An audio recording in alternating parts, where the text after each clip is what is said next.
कुंडलिनी जागरण। हठ प्रदीपिका में कुंडलिनी शक्ति जागरण की प्रक्रिया के साथ में एक साधन गुरु कृपा भी बताया गया है।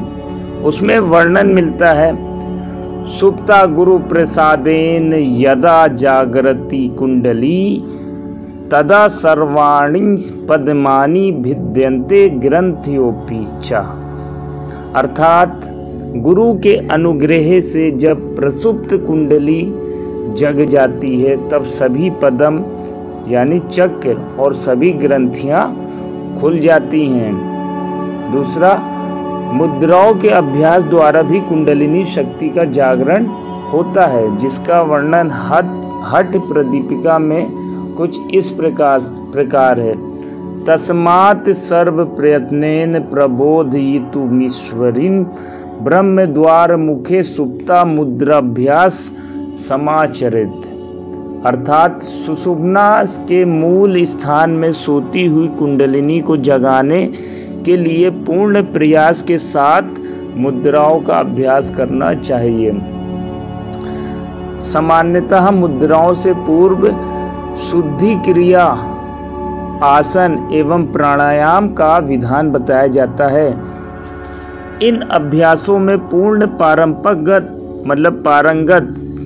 रूप से पारंगत होने के बाद ही मुद्राओं का अभ्यास करना चाहिए। मतलब पहले शुद्धि कारक क्रिया करिए, षटकर्म क्रिया करिए, आसन करिए, प्राणायाम करिए। जब इसमें आप निपुण हो जाएं, पारंगत हो जाएं, उसके बाद ही मुद्राओं का अभ्यास करना चाहिए। क्रमबद्ध अभ्यास ही योग में पूर्ण सफलता प्रदान करता है। अन्यथा अभ्यर्थी यानी साधक को लाभ के स्थान में हानि का सामना करना पड़ सकता है। गायत्री मंत्र के जाप के द्वारा भी कुंडलिनी शक्ति की जागृति संभव होती है। मानसिक स्तर पर भावनात्मक प्रगाढ़ता के साथ मंद गति से गायत्री मंत्र का जाप करने पर इस महान शक्ति का जागरण संभव होता है, परंतु इसके साथ कुछ नियमों एवं तपश्चर्या का पालन करते हुए ये किया जाता है। कुंडलिनी एक सुषुप्त शक्ति है जो मूलाधार स्थान में निष्क्रिय अवस्था में पड़ी रहती है। यहाँ हमारे शरीर में उपस्थित तीन मुख्य नाड़ी ईड़ा, पिंगला और सुषुम्ना में से सुषुम्ना के भीतर से होती हुई मूलाधार से सहस्त्रसार में जाकर शिव से मिलती है। ये हमारे मस्तिष्क में पहुंचने के बाद एक विस्फोट करती है जो हमारी चेतना के स्तर को बढ़ा देता है। बढ़ाने के बाद क्या करता है, उस समय व्यक्ति के चक्षु खुल जाते हैं, मतलब अंदर थर्ड आई समझ लीजिए खुल जाते हैं और वह भविष्य तक को देख पाता है।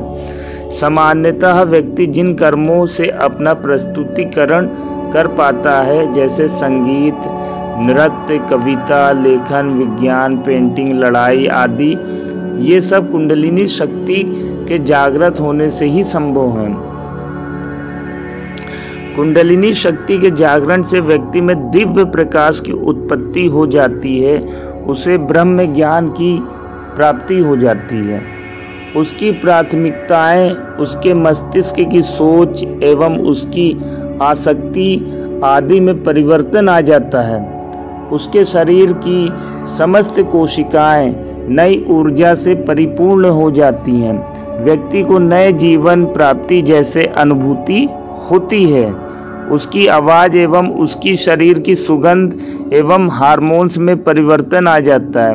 जब ये महान शक्ति जागृत होती है, उस समय कम शक्ति से युक्त व्यक्ति, जिसका कि मस्तिष्क कम सक्रिय रहता है एवं जिसकी कोशिकाओं में भी सामान्य ऊर्जा रहती है, वह व्यक्ति दिव्य क्षमताओं से युक्त हो जाता है।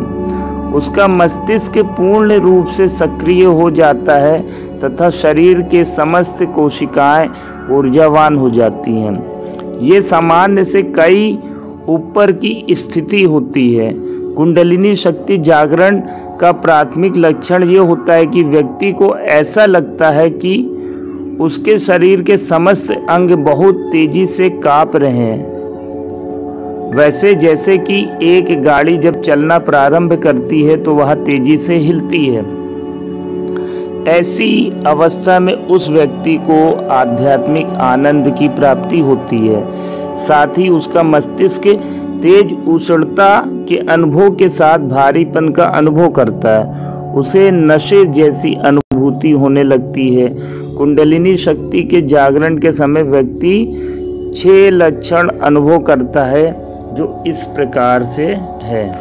जैसे पहला है परम आनंद की प्राप्ति, दूसरा है पूरे शरीर में तेज कंपन, तीसरा शरीर में नई ऊर्जा का संचार, चौथा है नशे जैसी अनुभूति, पांचवा है निद्रा, छठा चेतना के उच्च स्तर की प्राप्ति।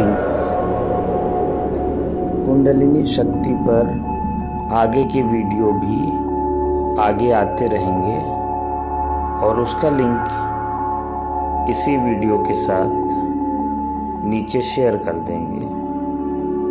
तो आप लोग बने रहिए। बहुत बहुत धन्यवाद।